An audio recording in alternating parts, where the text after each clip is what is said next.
ঝড়ের গতিতে চলছে নতুন সরকারের বিভিন্ন কারেকশনাল মেজার। ভ্রান্তি, ভুল, সেগুলোকে কারেকশন করার চেষ্টা। একের পর এক প্রায় রোজই একাধিক এরকম সিদ্ধান্ত সরকারিভাবে ঘোষণা হচ্ছে। কখনো মন্ত্রী নিশীথ প্রামাণিক করছেন, কখনো অগ্নিমিত্রা পাল, আর কখনো খোদ মুখ্যমন্ত্রী শুভেন্দু অধিকারী। এত ভুল করেছিল আগের সরকার, মানে যে ধরনের সিদ্ধান্ত এই সরকার নিচ্ছে, সার্বিকভাবে আমি দেখতে পাচ্ছি যে সাধারণ মানুষ খুব অ্যাপ্রিসিয়েট করছেন। মানে সেটা ইমাম, মোয়াজ্জেম, পুরোহিতদের ভাতা বন্ধ করা থেকে শুরু করে সন্দীপ ঘোষ আরজি করে যিনি ছিলেন, একটা বড় দুর্নীতি চক্র চালাতেন, তার বিরুদ্ধে এনফোর্সমেন্ট ডিরেক্টরকে তদন্ত করার অনুমতি দেওয়া পর্যন্ত, মানে এর মাঝামাঝি আর যা যা নতুন সিদ্ধান্ত বা কারেকশনাল মেজার এই সরকার নিয়েছে, সাধারণ মানুষ অ্যাপ্রিসিয়েট করছেন। অ্যাকচুয়ালি এর আগে যে সরকারটা ছিল, তৃণমূল কংগ্রেসের এই সরকার, অন্তত গত 5-7 বছর বিভিন্ন বিষয়ে এত একতরফা সিদ্ধান্ত নিয়েছে এবং এতটা চাপিয়ে দেওয়া হয়েছে মানুষের ওপর যে মানুষ হাঁপিয়ে উঠেছিলেন। এখন এই সরকারের সিদ্ধান্তগুলো নিয়ে সাধারণ মানুষের রিয়াকশন থেকে সেটা স্পষ্ট বোঝা যাচ্ছে। এবং শুধুমাত্র সরকারি বিভিন্ন সিদ্ধান্ত, সরকারি পলিসি এরকমই নয়, মানে কোথাও কোনো অনুষ্ঠানে কে গাইবেন, কে নাচবেন থেকে শুরু করে খোদ মুখ্যমন্ত্রীর কবিতা, খোদ মুখ্যমন্ত্রীর মিউজিক করা, কম্পোজ করা গান লোকে শুনতে বাধ্য। মুখ্যমন্ত্রী সেই সময়ের যিনি মমতা বন্দ্যোপাধ্যায়, তিনি ভুল তথ্য দিলেও ঘাড় নেড়ে হ্যাঁ বলতে হবে, এই যে বিষয়গুলো, সাধারণ মানুষ সোচ্চারে প্রতিবাদে পথে নেমে পড়েছিলেন। ব্যাপারটা এরকম না হলেও মানুষের সহ্য শক্তির প্রায় সীমায় বিষয়টি পৌঁছে গিয়েছিল, সেটা বোঝা যাচ্ছে।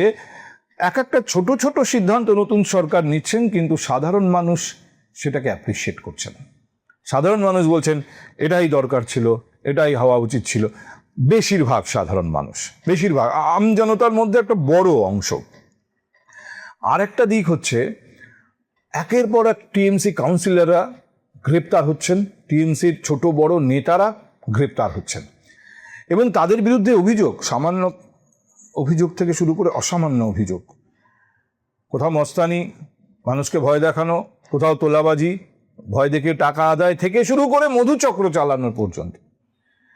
তৃণমূলের কাউন্সিলরকে কলার ধরে হিড় হিড় করে টানতে টানতে পুলিশ নিয়ে যাচ্ছে এবং সেই কাউন্সিলরের হাঁটা চলা বলা ভঙ্গি দেখে বোঝা যাচ্ছে যে পুরো মাথা পর্যন্ত সে মাদকাসক্ত অবস্থায় আছে। এই যে পরিস্থিতিটা, এই পরিস্থিতিটা তৃণমূল কংগ্রেসের ইমেজের ওপর বিরাট একটা ধাক্কা। একটা রাজনৈতিক দল নির্বাচনে হেরে যেতেই পারে, একটা রাজনৈতিক দল ক্ষমতা থেকেও সরে যেতেই পারে, কিন্তু রাজনীতিতে টিকে থাকতে রাজনৈতিক দল হিসেবে তার ইমেজটা কিন্তু খুব বড় একটা ফ্যাক্টর। তৃণমূল কংগ্রেসের ইমেজ ভয়ঙ্করভাবে ধাক্কা খাচ্ছে। দেখুন, মমতা বন্দ্যোপাধ্যায় কলকাতা হাইকোর্টে গেলেন, তাকে একদল মানুষ, একদল আইনজীবী চোর চোর বলে আওয়াজ দিলেন। এটা কিন্তু খুব গ্রহণযোগ্য বিষয় নয়, এটা হতে পারে না, এটা সভ্যতার নিদর্শন নয়। এবং যদি সত্যি আপনার মনে হয় ওনার বিরুদ্ধে এই ধরনের অভিযোগ আছে, তার জন্য আইন আছে, আদালত আছে, পুলিশ আছে, আপনি সেভাবে এগোতেই পারেন। অনেকে যাচ্ছেনও, পুরনো অভিযোগ নিয়ে আবার নতুন করে পুলিশের কাছে যাচ্ছেন, কেউ সরকারের কাছে, মন্ত্রীদের কাছে যাচ্ছেন। কিন্তু কাউকে এইভাবে চোর চোর বলে আওয়াজ দিয়ে জনসমক্ষে হেয় করা যায় না, এ ব্যাপারেও নির্দিষ্ট আইন আছে, এটা ফৌজদারি অপরাধের মধ্যে পড়ে। কিন্তু হচ্ছে, যখন তৃণমূলের এই কাউন্সিলররা গ্রেপ্তার হচ্ছেন, তাদের বিরুদ্ধে মানুষের এত অভিযোগ যে সাধারণ মানুষ যখন তাদের গ্রেপ্তার করে পুলিশ নিয়ে যাচ্ছে, সন্তুষ্টি প্রকাশ করছেন, উচ্ছ্বাস প্রকাশ করছেন। আমি আবার বলছি, গোটা বিষয়টা তৃণমূল কংগ্রেসের রাজনৈতিক দল হিসেবে যে ইমেজ রয়েছে, সে ইমেজের জন্য অত্যন্ত ক্ষতিকর। এখনও কিন্তু তৃণমূল কংগ্রেসের 80 জন বিধায়ক রাজ্য বিধানসভায়, তৃণমূল কংগ্রেসই রাজ্যের প্রধান বিরোধী দল ইন দ্যাট সেন্স। এতজন সাংসদ রয়েছেন তাদের ভারতবর্ষের সংসদে, ফলে তৃণমূল কংগ্রেসের ইমেজ তৃণমূল কংগ্রেসের জন্য গুরুত্বপূর্ণ যদি তাদের রাজনীতিতে টিকে থাকতে হয়। কিন্তু এত অভিযোগ যে তৃণমূল কংগ্রেস কিভাবে তার ইমেজ টিকিয়ে রাখবে, এটা এখন আমার ধারণা তৃণমূলের হাইকমান্ডের কাছে সব থেকে বড় চ্যালেঞ্জ। আর সেই জন্যই তাদের পাল্টা পোস্ট পোল ভায়োলেন্সের অভিযোগ। যে পোস্ট পোল ভায়োলেন্সে সব থেকে বেশি অভিযুক্ত ছিল তৃণমূল কংগ্রেস, সেই তৃণমূল কংগ্রেসের শীর্ষ নেতৃত্ব এবার বারবার পোস্ট পোল ভায়োলেন্সের অভিযোগ করছেন যে নির্বাচন হয়ে যাওয়ার পর রাজ্যের বিভিন্ন জায়গায় তৃণমূল কংগ্রেসের নেতা কর্মীরা আক্রান্ত হচ্ছেন, পার্টি অফিস দখল হচ্ছে, এমনকি মারাও গেছেন। এখন এই পোস্ট পোল ভায়োলেন্সের যে অভিযোগ, সত্যি কথা বলুন তো তৃণমূল কংগ্রেসের এই পোস্ট পোল ভায়োলেন্সের অভিযোগ কতটা গুরুত্ব পাচ্ছে জনমানসে? এটাও খুব দেখার যে সাধারণ মানুষ এই অভিযোগকে গুরুত্ব দিচ্ছেন কি। সাধারণ মানুষের কথাও বাদ দিন, মেইন স্ট্রিম সংবাদ মাধ্যমেই এই অভিযোগকে কোনো গুরুত্ব দিচ্ছে।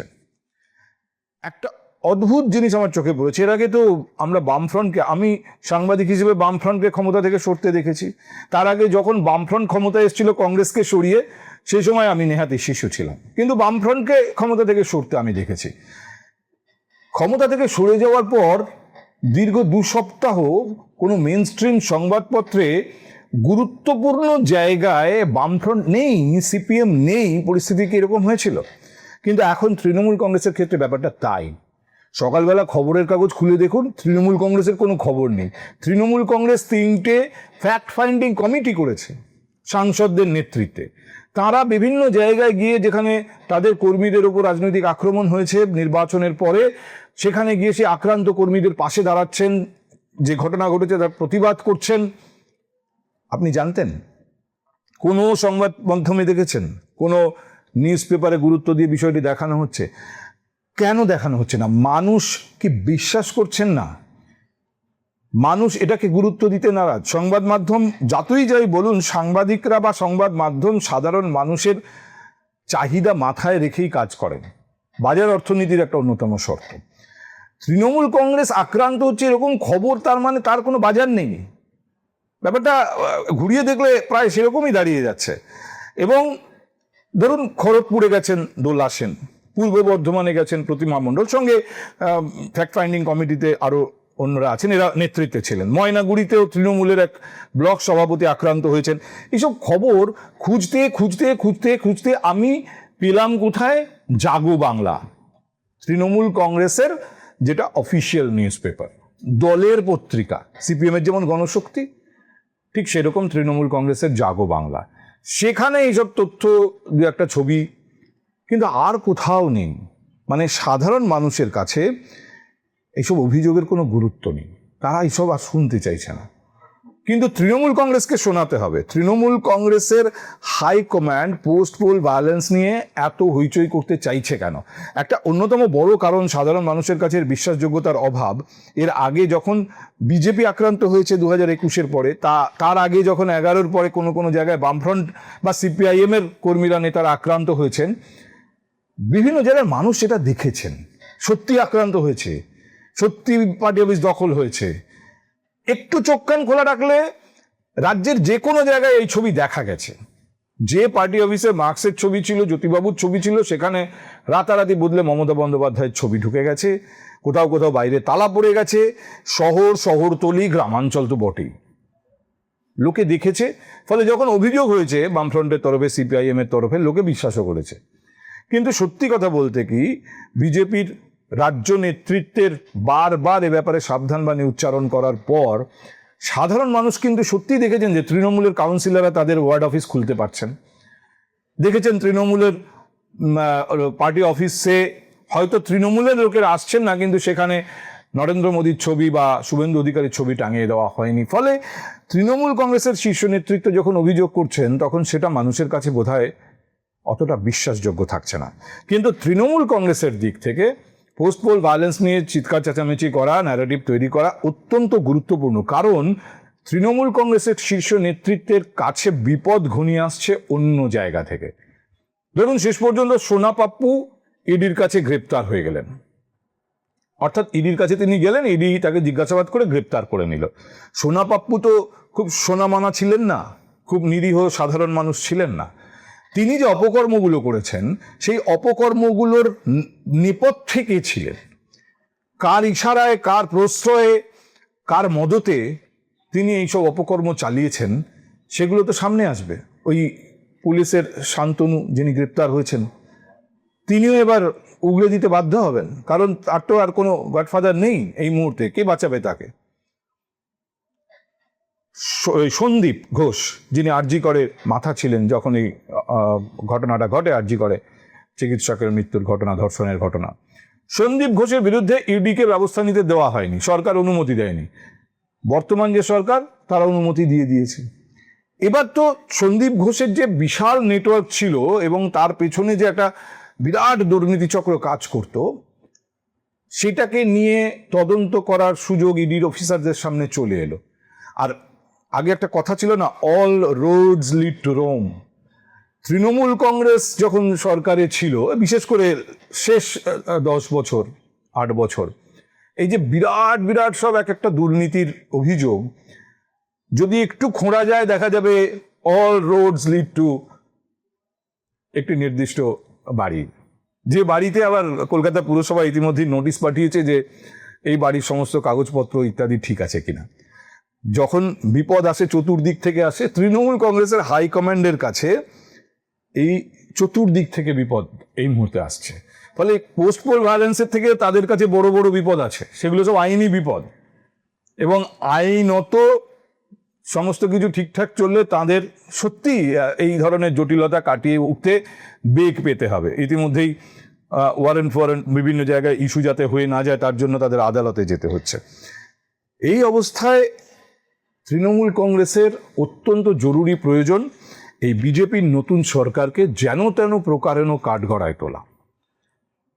না হলে দেখুন, বিধানসভায় যে বিতর্কটা হচ্ছে, এই বিতর্কটার সত্যি কথা বলতে কি কোনো প্রয়োজন আছে? এর আগে কখনো এই ধরনের কোনো বিতর্ক এই দেশের কোনো বিধানসভায় বা এই দেশের লোকসভায় হয়েছে? বিতর্কটা কি? তৃণমূল কংগ্রেসের 80 জন বিধায়ক, ফলে তারাই এই মুহূর্তে বিরোধী দল, এবং তাদের যে দলনেতা হবেন, পরিষদীয় দলনেতা, তিনিই বিরোধী দলনেতা।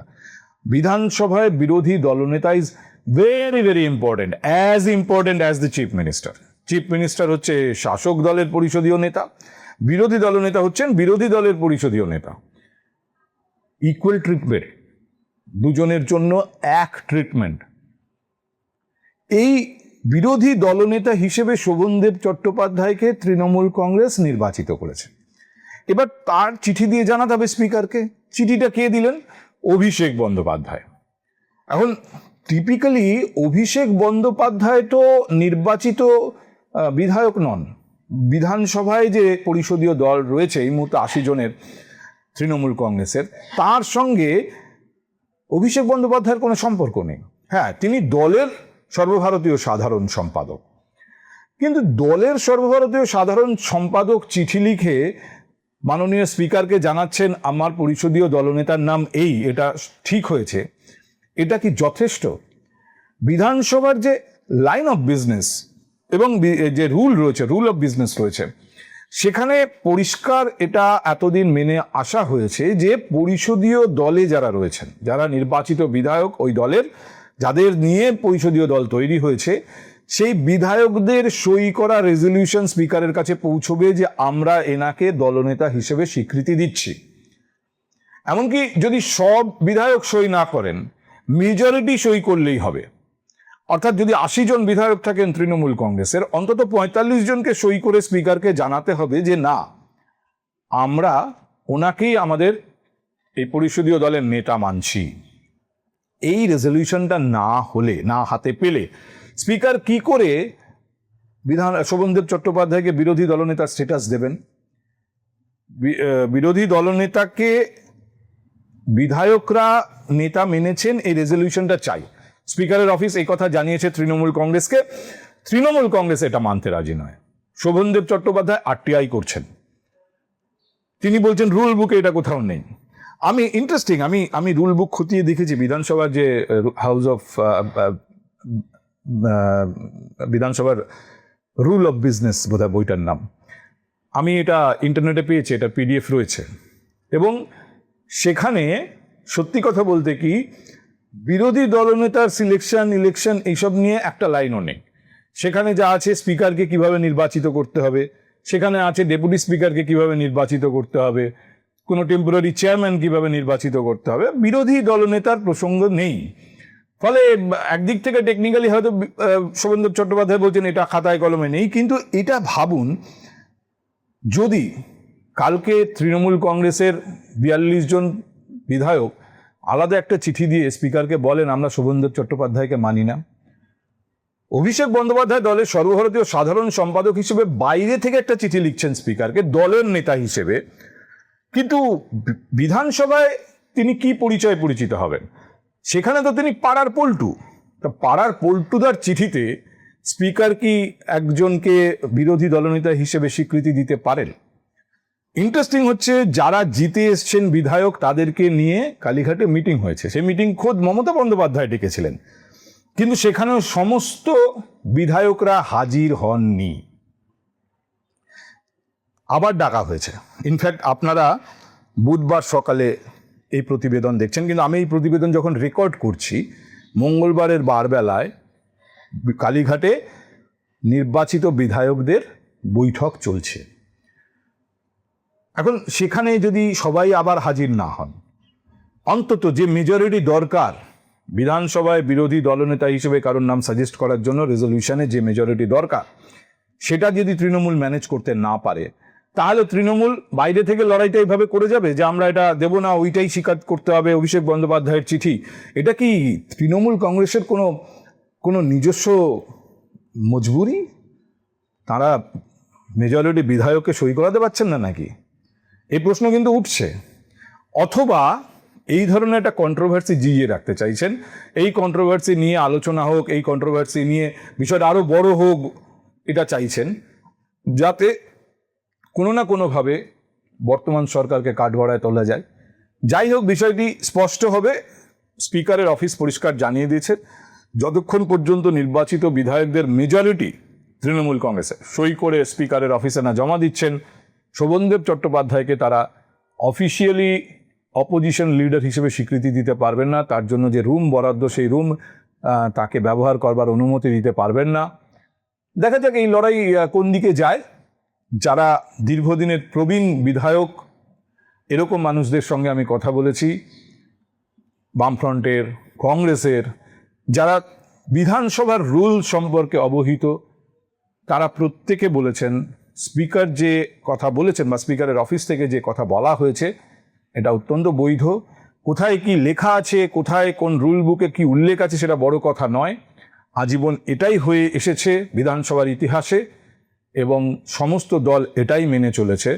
তৃণমূল কংগ্রেস যদি এটা না মানে, তাহলে তৃণমূল কংগ্রেস এই এতদিনের ঐতিহ্যকে অস্বীকার করবে।